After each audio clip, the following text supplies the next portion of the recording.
So today we're going to look at a baby quilt. It's adorable. It measures about 40 by 50, so it's quite small, especially compared to the other quilts we've looked at, but it's just so cute and it's one of my favorites.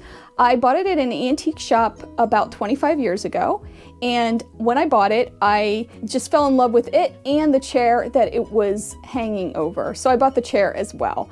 And I displayed it this way in my dining room for many, many years before I realized that it was in direct sunlight and it was fading. So you can tell by looking at this quilt just how much fading occurred because of that sunlight, and it was a big lesson for me when this happened. So this quilt is completely machine pieced, and as far as quilting, well, we'll talk about that because that's an interesting tidbit about this quilt. So let's take a closer look.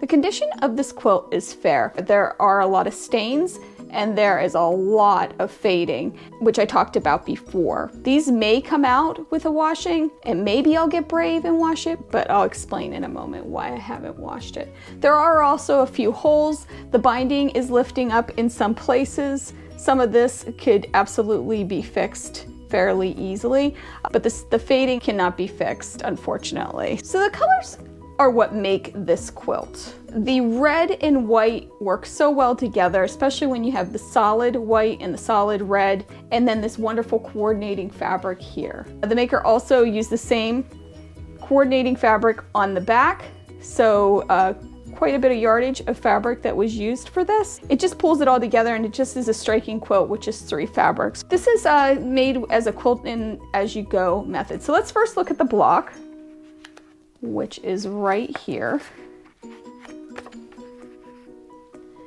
It looks almost like the quilter took these trapezoids and pieced them together along with this hourglass block, made a border around it almost as a square and a square here, and did all these Y seams and all this really cool work, and wow, it's so impressive to look at.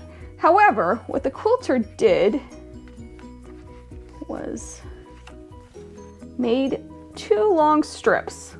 One that was a solid white, red, and the print, and one that went like this. Red print, solid red, and white. Cut these 2 strips into the triangles and piece those triangles together in an hourglass fashion. And to make it perfect, so if you ever use this technique, to make it perfect, this quilter, you want to make sure that you get these here exact. That's going to give you a really good look in this style of quilting, and it's a wonderful way to do it. Now, how do I know this? Well, first of all, you can just tell by looking at it, but the other way I know is because there are 2 blocks at the corners that aren't like this. I, of course, do not know for sure, but my guess is this quilter ran out of 1 strip and had a lot of extra of another strip. It's only in 2 blocks. It's not all 4 corners, so the maker was probably like, I'm out of these, what do I do? And just said, oh well, I'll just put them in, nobody will notice. And to be honest, until I really looked at this quilt, I never noticed either. So there are 2 blocks that are completely different, and it's made completely of this unit here. Once you see it though, you can't unsee it. So it was done in the quilt as you go method. This quilter made the block, like we just talked about, and then sandwiched it with the batting, which is about a medium weight batting, and the backing, and put it together by sewing the front and the batting together at once. So sandwiching them together and then flipping them out, and then taking that backing that's a little bit bigger than the front and appliquing them together. Even though we like to think that this was a newer technique, this was a technique that was used for a very long time with quilt making. However, what's different about this quilt is the quilter didn't quilt the blocks.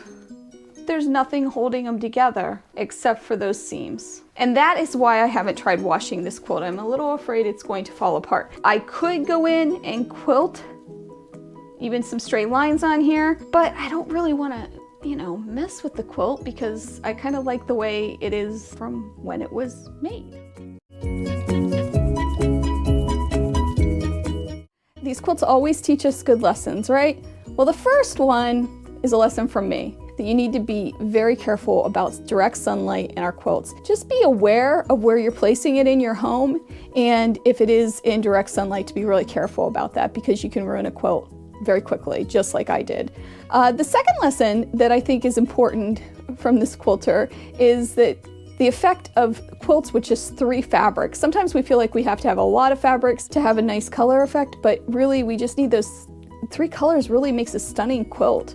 The third thing that I think is important to mention is that when the quilter realized that she or he ran out of a particular stripped unit of fabric, the maker then decided to just go with it. And you know, it doesn't really matter. I did not notice for many, many years, until I started doing this video, did I notice that those 2 blocks were different. This maker put them in the quilt, and it works, and we have to just forgive ourselves, and just, that's what makes quilts sometimes unique and really cool too.